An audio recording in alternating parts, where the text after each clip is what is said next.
get reauthorized. Lindsey Graham takes care of Lindsey Graham. But what about the rest of us? Confused about school this year? Well, you are not alone, and we're working to find out all the answers to the questions you might have. When are local schools reopening? What are the pros and cons of learning at home? And what are the best ways to keep you and your family safe? Turn to us to get the answers you need. Follow News 1226 on Twitter to keep informed with the latest happening near you. News 12, on your side. Breaking news. Good afternoon. We begin with breaking news first at 5. After being shut down for close to 6 months, South Carolina nursing homes will begin allowing visitors again soon. Governor Henry McMaster and DHEC making that announcement earlier this afternoon. There are dozens of guidelines. Here's the criteria if you're going to visit. Visits will only be 15 minutes unless a negative test is provided. In that case, you can visit for an hour. Only 2 visitors are permitted at one time. Visitors must wear a mask and stay 6 feet apart from their loved one, and those visits will only happen outside. We know that we have no policy or procedure that can eliminate all possibility of risk. We can't do it.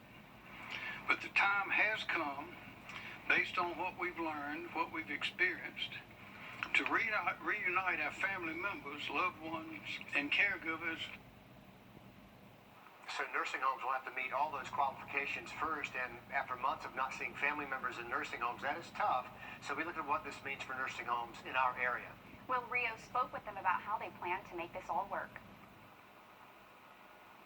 Nursing homes have been a hotspot for coronavirus since the pandemic began. State officials immediately shut down those facilities to visitors. Now, we could be seeing some of those restrictions lifted. So, what does reopening look like for some of those facilities close to home? South Carolina Governor Henry McMaster says soon, nursing and assisted living homes can start outdoor visitations. But there are extensive rules and certain criteria must be met first. That includes no confirmed cases in the last 14 days, the visits will last 15 minutes, and there should be no physical contact. Only 2 visitors per patient, and all these rules are mandatory. Many local facilities close to home, like Brookdale Senior Living, says they will slowly start to follow these guidelines, and they will reopen based on a community-by-community basis. For people who have family in nursing homes, if this didn't happen, they don't know if they'd ever see their loved ones again. Most people in nursing homes are, they're living on borrowed time anyway. And when you leave, you don't know if that's going to be the last time that they're there. They may not make it to the next time that you come and knock on the window. Coming up on News 12 at 6 o'clock, we'll hear from one home health nurse and her experience of not being able to see her grandmother for more than 6 months. Reporting in North Augusta, Will Rio, on your side. Happening right now, the Richmond County School Board is deciding what the beginning of the school year will look like for thousands of students. We've reported before they'll likely decide if they will keep September 8th as the first day of in-person classes. That decision will be based on the number of COVID cases in the community. Superintendent Kenneth Bradshaw has said before there could be a need to postpone the original start date to monitor the spread. If not, there are alternative start dates. We will monitor that meeting and bring you updates here on air.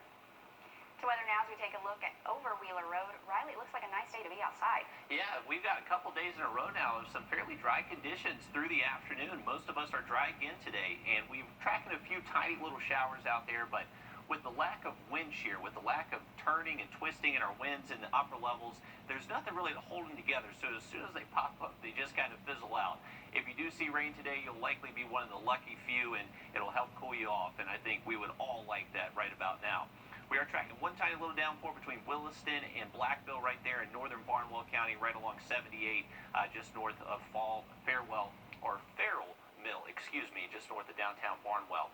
The heat index over 100 for pretty much everybody. There are a few lucky spots, Waynesboro, Gibson, Sparta, Washington, staying in the 90s, but for the rest of us, between 100 and 107, and unfortunately, expect to be just as hot, if not hotter, for the next couple of days. If you have plans to fire up the grill, we're not expecting too much in the way of storms.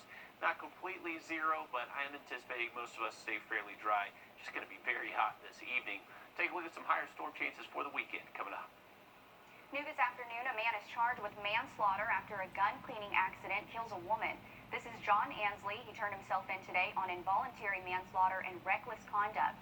Back on August 18th, Michelle Ansley died after being shot in the leg.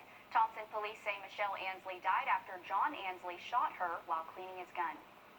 A police officer in Columbia is out of a job after body camera footage shows him using a racial slur multiple times. Originally, Columbia PD suspended Sergeant Chad Walker, but after a review of that video, the department has fired him.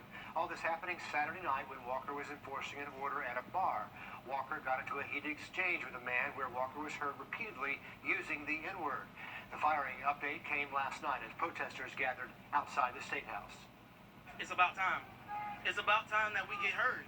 It's about time that justice is served, because so many things like this, this is not to negate from what happened in the video, but there's so much more heavier things where people are dying that we get no answer for. And we're getting an answer off of something like this. Let's keep it rolling. Let's keep it going. If we can get some kind of reaction with the backlash of this injustice that happened, we should be getting the same thing for everything across the board. Protesters say law enforcement should be held to a higher standard and held accountable when they're wrong. Charleston leaders are dropping charges against 27 people following riots downtown. The charges were for curfew violations or failure to disperse. They were not connected to violent rioting that vandalized property and businesses. The riots followed a day-long protest in downtown Charleston that began in Marion Square related to the death of George Floyd back in May. There's a new petition calling for a South Carolina Confederate monument to be... The White House is reopening its doors to the public. Today, the White House announced it will allow public tours next week. Of course, it's not a return to normal. Tours will be 2 days a week instead of 5, and the number of guests is limited. Visitors over the age of 2 are required to wear masks and social distance. Cutouts of fans in baseball stadiums inspiring one teacher to bring it to his classroom. Hear how it helps him get through the day. And most of us are looking dry through the rest of this evening. We'll take a look at some spots seeing just some tiny downpours and a hot forecast ahead for the rest of the week coming up. Crystal's Crave and Save menu. Bring Crystal. I imagine there's a woman inside each of us. One without the doubts of self-expression. One with the confidence to seize the day. One who isn't afraid to fall in love. She is beautiful the way she is. And her jewelry from Windsor is just a reminder.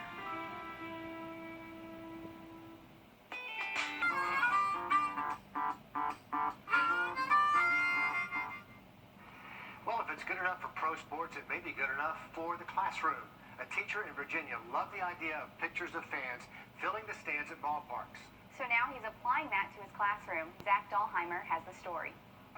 Just been a really great experience for me. Mark Mingy has taught for nearly 20 years. The history and government teacher at Kecoughtan High School believes the start of a new school year brings new challenges and opportunities. You're always kind of making little notes off to the side. Okay, when I do this next time, I'm going to put this little spin to it. I'm going to try this differently. But due to COVID-19, preps for this year are different as he and others get ready to start virtually. But now it's a little bit different because you're looking around and go, okay, they're not going to be filled. And I'm going to be looking at a screen to see their faces as opposed to see them right in front of me. But he's making his classroom a little fuller. He created a fundraiser where people can donate to a scholarship fund and have their pictures shown on a desk.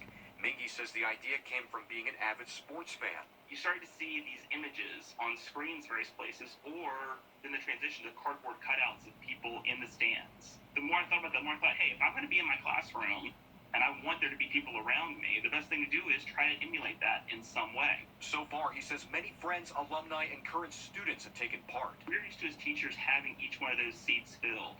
And so as it appears those seats are filled, it makes you feel more like a normal, everyday moment in class. Anything we can do to encourage these students to keep doing better, that's really what we want. He hopes to fill as many seats as possible to help him and his students. For Mingy, he says it's all about staying positive. You got to be serious as a teacher, but if you can have a little bit of fun while being serious, all the better.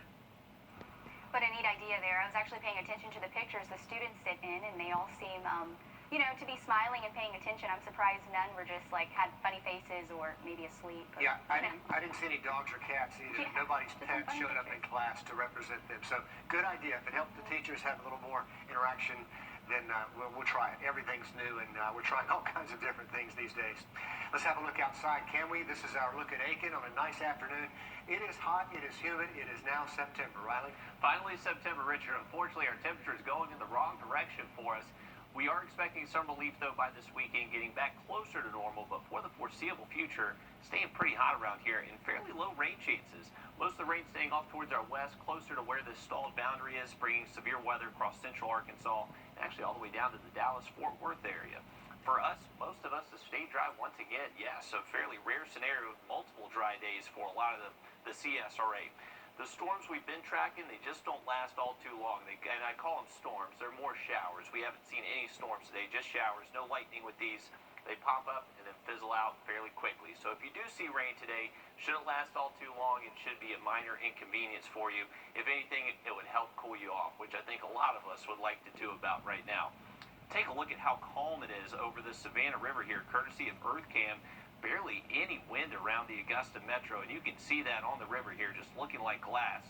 Very hot, 94 so far here in Augusta for highs, and the heat index, that's what's making it feel really bad, up to 105 this afternoon. Not expecting too much in the way of showers and storms the rest of this evening, and even into the overnight, just staying partly cloudy.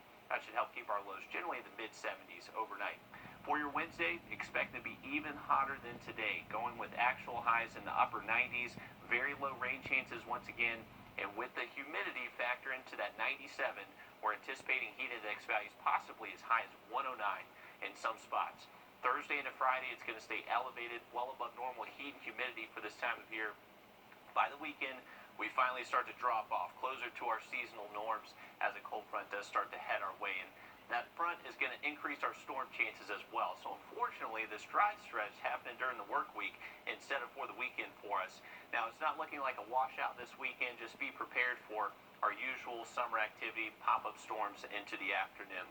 Quick update on the tropics. We now have Tropical Storm Nana. This is barreling towards the Central American coast, places like Guatemala, Belize, Honduras.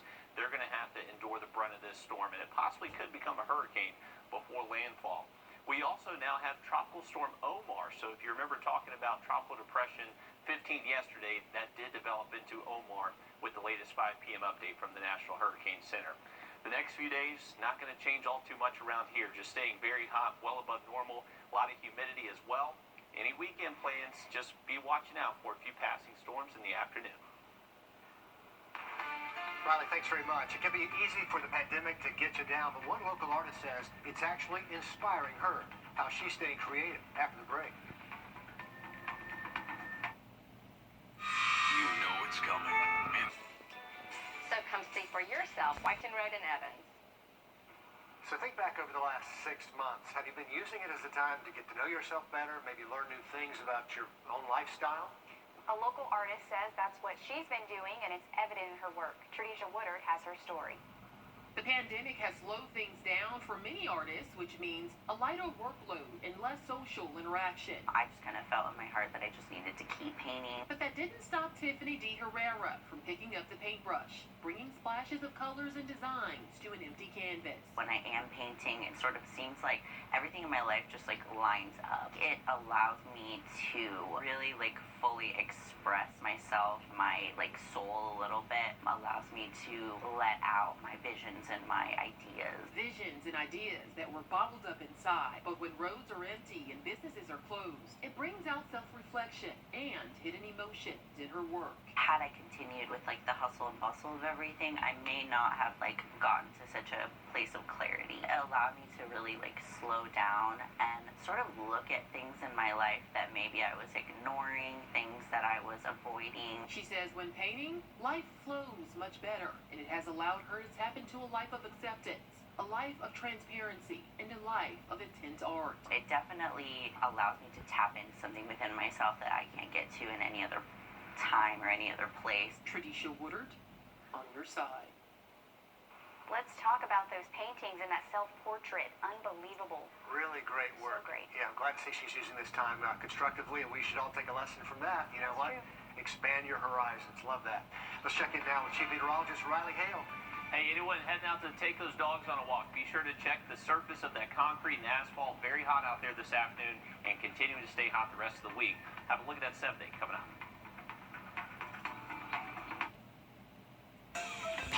Follow News 1226 on Instagram to see what's trending in your area.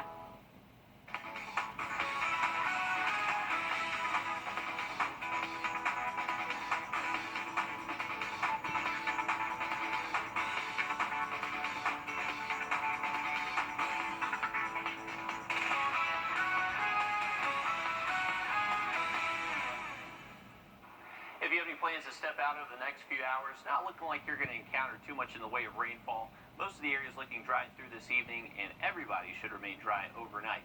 Our low temperature is going to stay pretty warm for September standards overnight, only expected to drop to the mid to even upper 70s in some spot. So staying pretty muggy throughout your Wednesday as well. Those high temperatures are going to be cranking up.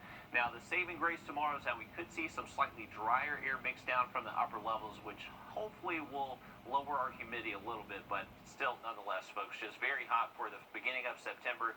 97 degrees for a high through Friday.